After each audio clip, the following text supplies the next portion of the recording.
Iya, saya sudah sampaikan dengan tokoh-tokoh masyarakat di setiap desa.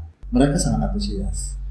Nah, dalam prosesnya, Waikanan ini sangat beradab, sangat welcome. 60% wilayahnya itu diserahkan dengan masyarakat transmigrasi. Ini pendapatan daerah menjadi sebagai fondasi pembukanya.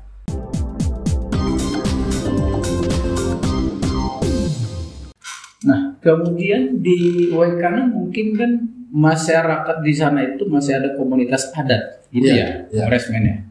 Kalau dari tokoh-tokoh adat di sana, karena Bung Resmen kan asli putra Waikanan gitu. Dari tokoh-tokoh adat dengan konsep-konsep pemikiran itu sudah disampaikan dengan mereka dan bagaimana respon? Iya, saya sudah sampaikan dengan tokoh-tokoh masyarakat di setiap desa, baik yang Lampung, yang Jawa, yang Bali, yang Sunda, semuanya sama. Waikanan itu nama sebuah kabupaten, tapi dia kalau kita bicara keadatan dia ada 5 kewilayahan 8 marga. Tetapi ini menyimpulkan dirinya menjadi namanya Waikanan. Bahasanya hampir sama dengan Komling, bahasanya hampir sama dengan Sungkai, tapi ini bersatu namanya Waikanan. Waikanan itu gabungan 2 sungai, Wainasai dan Wairumpu, yang ketemu di Pakuan Ratu, di kampung kelahiran saya. Nah ini, begitu mereka mendengar gagasan dan ide kita, bagaimana menyelesaikan persoalan jalan dalam 1 tahun, bagaimana kesehatan, pendidikan, dan pupuk, mereka sangat antusias. Nah, dalam prosesnya, Waikanan ini sangat beradab, sangat welcome. 60% wilayahnya itu diserahkan dengan masyarakat transmigrasi. Kakek buyut saya ikut menyerahkan, saya sudah ingat masih kecil. Ada warga tran lokal segala macam yang harus masuk, itu serahkan tanda tangan. Artinya tidak ada batasan lagi antara masyarakat pendatang dengan pribumi. Nah ini yang kita anggap, maka Waikanan ini budayanya nemuin nyimah, bejuluk, badok, kemudian pesan giri segala macam ini harus kita hidupkan lagi. Maka saya sepakat dengan ada Bung Umar bilang kembali ke masa lalu. Nah, Waikanan itu harus kembali dulu ke masa lalu agar kita bisa membangun Waikanan ini menjadi kota dunia. Saya punya konsep kalau kita membangun infrastruktur ini standarnya standar dunia. Karena yang harus masuk ke Waikanan ini dengan melihat budayanya, dengan daerah 1000 air terjunnya, ya kan? Kita akan bangun ini menjadi kabupaten standar dunia. Jalan yang standar dunia, fasilitas umumnya, hari ini ruang terbuka hijaunya harus kita buat standar. Kalau dunia. Ada pertanyaan Bung Resmen, ketika kita pengen sesuatu hasil yang bagus, yang profesional, tentu kosnya juga tidak sedikit. Gitu. Yeah. Apakah dengan mengandalkan fiskal atau APBD Waikanan mampu mewujudkan mimpi Bung Resmen tadi? Ya, jadi gini, kita membangun satu daerah, tidak bisa kita hanya mengandalkan pendapatan daerah saja. Ini pendapatan daerah menjadi sebagai fondasi pembukanya. Tapi bagaimana perusahaan tebu ada 2 Waikanan, perusahaan sawit banyak 2 Waikanan, Gajah Tunggal Group 2 Waikanan, BW Group 2 Waikanan. Bagaimana perusahaan sawit, tebu, singkong ini semua ikut berkontribusi. Kalau kita bicara 10% ruang terbuka hijau dari ruang yang digunakan, misalnya perusahaan tebu 2 Waikanan itu dia punya lahan misalnya 10.000 hektar, dia harus keluarkan 10%. Kita akan sama-sama membangun ruang terbuka hijau untuk ruang sehat bagi rakyat Waikanan. Jadi pemerintah pihak swasta juga kita berkolaborasi. Kita tidak akan meminta untuk diri kita, tapi kita akan minta kepedulian perusahaan ini, CSR yang berpunya real.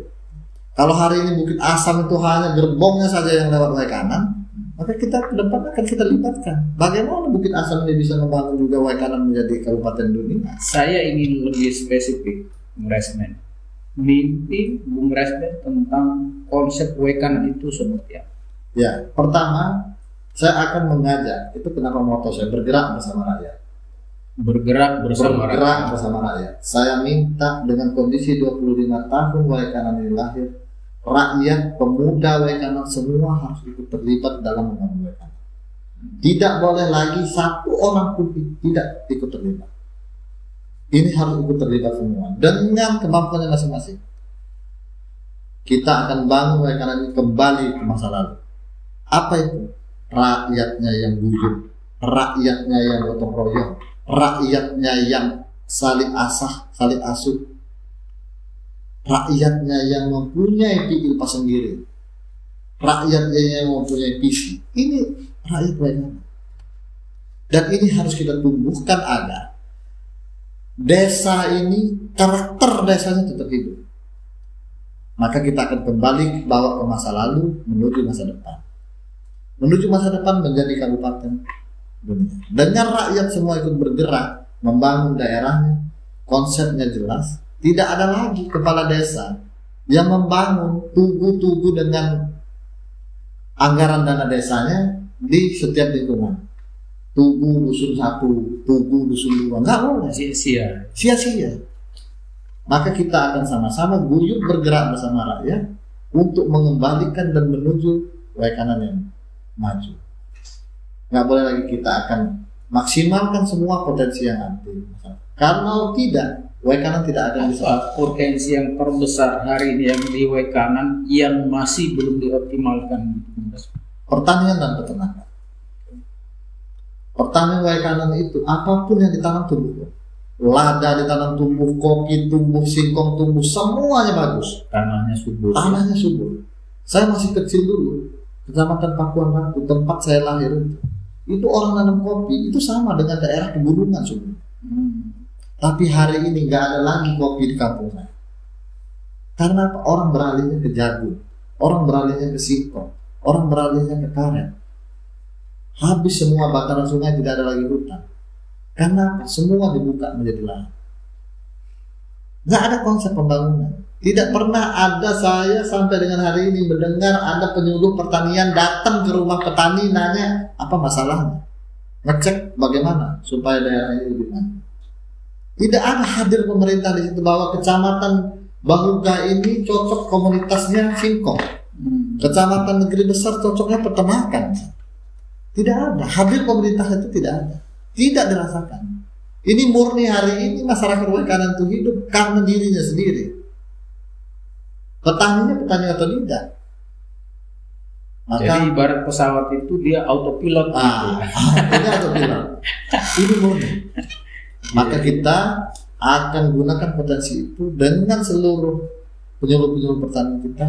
Kita akan ajak juga nanti LIPI untuk meneliti Waikanan. Waikanan itu ada tambang emas, Bu. Ada batu. Jalan itu yang tambang emas. Jalan, tapi masyarakat secara personal. Oke. Oh, tambang rakyat. Tambang rakyat. Karena nggak ada pemerintah coba untuk menghadirkan perusahaan untuk mengelola bagaimana mendapat ini kan. Kalau dia tambang rakyat, kalau tambang rakyat ini kan, ya ini kan tidak ada kontribusi. Tidak ada kontribusi dengan pemerintah daerah. Pemerintah daerah tidak ada.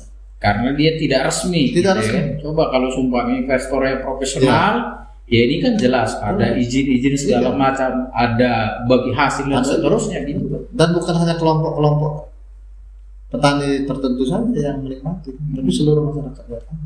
Oke. Gitu, Bang. Nah, jadi itu banyak potensi. Iya, itu menarik juga sebenarnya kalau ada potensi di situ lalu dibiarkan seperti itu. Nah, ini kan jadi pertanyaan juga kan. Gitu. Ya, itu semua orang bertanya-tanya. Di mana pemerintah hari ini? Tambang liar semakin banyak, korban yang tertimbun tanah karena menambang emas secara tradisional masih bertambah terus. Dampak dari tambang-tambang ilegal itu semua bantaran sungai airnya menjadi keruh. Zaman saya kecil dulu nggak ada tambang-tambang ilegal, air itu bening, kita mandi di sungai, bahkan air sungai dipakai untuk minum, untuk kebutuhan. Dan ini salah satu nanti menjadi atensi dari Kita akan ajak duduk bersama semua petambang rakyat ini dengan investor untuk supaya mengelola ini dengan baik. Nggak ada lagi air keruh, air butek yang dinikmatin orang di hilir akibat kerjaan di hulu. Nah, kemudian Bung Resmen, di Waikana kalau tidak salah kan ada bandara ya? Ada bandara. Ada bandara. Jalan nggak sih? Kemarin saya sempat baca beritanya, Gubernur Palembang, PJ Gubernur Palembang, sudah menghidupkan lagi itu bandara. Ini PJ Gubernur Palembang. Kenapa jadi Palembang? Ini kan wilayah Lampung yang punya domain wilayah kekuasaan harusnya kan pemerintah daerah setempat. Itu menjadi uniknya. Bandara di Kabupaten Waikana, di Provinsi Lampung, yang berupaya menghidupkan bandara itu pemerintah Sumatera Selatan. Karena ini untuk menopang orang dari Martapura, orang Oku Timur, Oku Selatan, supaya dekat ke bandaranya, nggak terlalu jauh ke Palembang. Selama ini penerbangannya dari mana? Waikana ke Beranti atau? Waikana ke Beranti. Ke Beranti. Ya, dari Beranti baru ke Jakarta. Oke, tapi penumpangnya ada? Ya penumpangnya ada, karena ini kan 3 kabupaten yang menggantungkan di sini.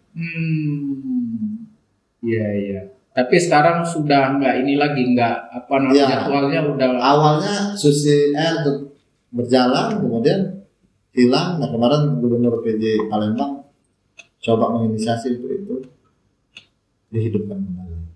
Kalau manusia panjang, lebih panjang dari Beranti. Karena perbatasan juga dengan Sumatera Selatan ya. Kemudian tadi kita cerita ini pilkada ini, Bung Resmen, pilkada ini kalau undang-undang konstitusi kita mengatur namanya pilkada itu kan calon kepala daerah ada 2 kemungkinan orang bisa mencalonkan diri baik itu dari jalur independen maupun jalur partai gitu. Nah sementara kalau dari jalur independen ya ini seperti sudah lewat gitu ya kan. Berarti ada kemungkinan Bung Resmen kalau ingin maju di sana jalur partai. Ini bagaimana komunikasi dengan partai politik dan partai apa saja yang sudah dilakukan komunikasi? Ya, saya menyimpulkan maju sebagai calon bupati Waikana dari jalur partai politik. Karena apa? Saya punya visi yang besar untuk Waikana. Saya mau kerjanya bareng dengan teman-teman DPR nanti. Itulah kenapa saya putuskan lewat jalur partai politik. Partai politik yang sudah saya daftar itu ada PDI, Nasdem, PKB, PAN, dan Demokrat. Ada 4 partai ya? Ada 5. 5 partai. Yang sudah memberikan surat tugas ke saya kemarin hari Selasa. Selasa ini? Ya, ini kan hari Kamis, 2 hari yang lalu. Itu Partai Amanat Nasional. Sudah dapat rekomendasi dari PAN sebagai calon bupati? Sebagai calon bupati. Kita ditugaskan untuk mencari partai koalisi dan juga wakil bupati. Berarti partai yang lain masih berproses? Ya, partai lain masih berproses, PDI masih berproses, PKB masih berproses, Nasdem masih berproses, kemudian Demokrat pun masih berproses. Berarti Bung Resmen sudah final fix untuk calon bupati, bukan wakil bupati? Fix kita calon bupati. Calon bupati. Kalau calon bupati, berarti ini kan namanya calon ini harus pasangan di pilkada, nggak sendiri-sendiri. Betul. Nah, Bung Resmen sudah punya calon wakilnya atau masih dalam proses komunikasi seperti apa? Calon wakil sampai hari ini masih belum ada yang final. Masih dalam komunikasi. Ada yang dari profesional, ada yang dari politisi. Karena saya menyadari bahwa partai pasti mempunyai keinginan juga untuk menyodorkan wakil. Maka kita masih menunggu partai-partai ini nanti siapa yang menyodorkan wakil, baru kita akan diskusikan bersama. Jadi ini masih berproses diskusi dengan beberapa partai yang sekarang dijajaki, gitu ya. Betul. Nah, kemudian terkait dengan pilkada ini, pilkada tentu kan butuh infrastruktur juga, jejaring, yaitu bisa dibilang tim pemenangan lah. Selain nanti partai, apakah Bung Resmen sendiri sekarang sudah punya jaringan untuk bagaimana nanti memenangkan pilkada, kan? Ya, alhamdulillah Bung, 2 bulan bergerak ini hampir sudah di semua kecamatan kita terbentuk. Kemudian bukan hanya di tingkat kecamatan, tapi kita sudah sampai pada tingkat RT atau TPS masing-masing. Tim kita yang membentuknya 80% anak muda. Dan dari 80% anak muda. Anak muda yang saya sebut anak muda di Waikanan itu umur 40 tahun ke bawah. Berarti masuk mulai pemilih pemula sampai milenial lah ya? Ya, kalau yang anak-anak yang umur 20 tahun itu paling banyak. Iya. Itu yang pertama. Yang kedua, ibu-ibu. Mak-mak. Ya. Kita langsung ke dapur. Iya. Banyak tim yang menanya, kenapa harus mak-mak? Karena mak-mak yang paling tahu harga sembako. Mak-mak yang paling tahu jalan jelek setiap hari kena antar anaknya sekolah. Mak-mak yang paling tahu kalau listrik. Nah, mak-mak yang tahu kalau langkahnya gas. Itulah kenapa mak-mak yang saya. Yang biasanya mak-mak itu lebih militan gitu ya. Lebih konkret dan konkret. Gitu. Iya. Terus sudah pernah belum di sana itu meriset jumlah pemilih di Waikanan ada sekitar 300 sekian terkait dengan itu klasifikasi usia. Apa pemilih di sana itu apa lebih banyak anak muda? Apakah dia lebih banyak generasi tua? Udah pernah belum meriset? Iya, yang kita cek di lapangan berdasarkan data-data yang kita ambil dari statistik, Waikanan itu pemilih mudanya itu 30%. 30%. Itu pemilih muda sampai usia berapa itu? Sampai usia 40 tahun. 40 tahun. Baru sisanya itu di atas 40 tahun. Sisanya 40 tahun. Oke. Jadi potensinya cukup tinggi. Potensinya tinggi sampai 30%. Tapi karena pemuda di desa ya umur 30 tahun ya udah lebih banyak yang wajahnya lebih tua dari Bung Ota. Karena kerjanya kerja keras. Iya. Jadi kalau kita melihat secara gestur, nggak yakin dia masih pemuda. Tapi begitu kita tanya ke kelahiran, ternyata dia masih muda. Nah ini persoalannya apa ya? Persoalannya itu kan tingkat kesejahteraan. Kalau Bung Otang mau nyari pasar aja, pasar di Waikanan nggak ada. Jadi jangan Bung pernah bermimpi masuk Waikanan nanti ada tempat kerembat, ada tempat perawatan, ada. Rata-rata aktivitas masyarakat di sana itu sampai jam berapa? Kalau di kota ini kan bisa sampai jam 12 malam. Ya kalau anak-anak muda kan handphone ini ya masih banyak yang sampai malam. Ya, tapi kalau yang orang kerjanya petani, ya jam 7 udah tidur. Jam 7, jam 8 sudah sepi. Iya. Jadi kalau kita kampanye nih, cerita kampanye, mesti bawa ransum banyak. Iya. Kalau sudah lewat dari jam 1, kita mau nyari warung pecel udah susah. Tidak banyak aktivitas ekonomi di atas jam 7 ya. Kalau di kota kan kadang-kadang masih banyak pedagang. Kecuali di ibu kota kecamatan ya, yang ada Indomaret misalnya, masih ada lah. Iya. Tapi kalau yang udah 10 kilo, udah 5 kilo dari ibu kota kecamatannya, udah nggak ada dia. Udah tidur, udah. Tapi nggak ada juga suara jangkrik. Iya. Gitu. Kalau terkait dengan metode kampanye, mungkin ya kalau di kota kan orang juga masyarakat di kota karena rata-rata pengguna media sosial gitu, orang bisa melakukan kampanye lewat sosial media gitu. Kalau untuk di Waikanan sendiri gitu, kira-kira seperti apa? Apakah harus face to face ketemu orang gitu ya kan seperti itu? Ya, yang paling diutamakan ya face to face. Karena generasi tua itu tidak banyak menggunakan sosial media. Tapi kalau anak-anak muda yang menggunakan sosial media, ibu-ibu yang sudah menggunakan itu, yang paling banyak ya Facebook. Menurut Bung Resmen, kalau untuk Waikanan sendiri dengan jumlah pemilih segitu, kira-kira kalau untuk di pilkada butuh kos berapa, kos politik gitu ya kan, dalam suksesi pilkada sebagai pasangan kepala daerah? Yang bisa kita ukur ini kan bicara saksi. Kalau kita ada 1000 TPS, kita punya 2 saksi, artinya kita butuh 2000 orang, dikalikan misalnya 200.000 per orang, kan ini udah jelas itu kan. Kemudian itu atribut kampanye, alat peraga kampanye, misalnya spanduk, baju, ya di luar partai politik, operasional tim, di luar partai politik itu minimal 10 miliar. Kita 10 miliar ya. Di luar partai politik, karena kalau partai politik ini kan macam-macam. Ada yang non-mahar, ada yang pakai mahar, ada yang uang saksi, macam-macam.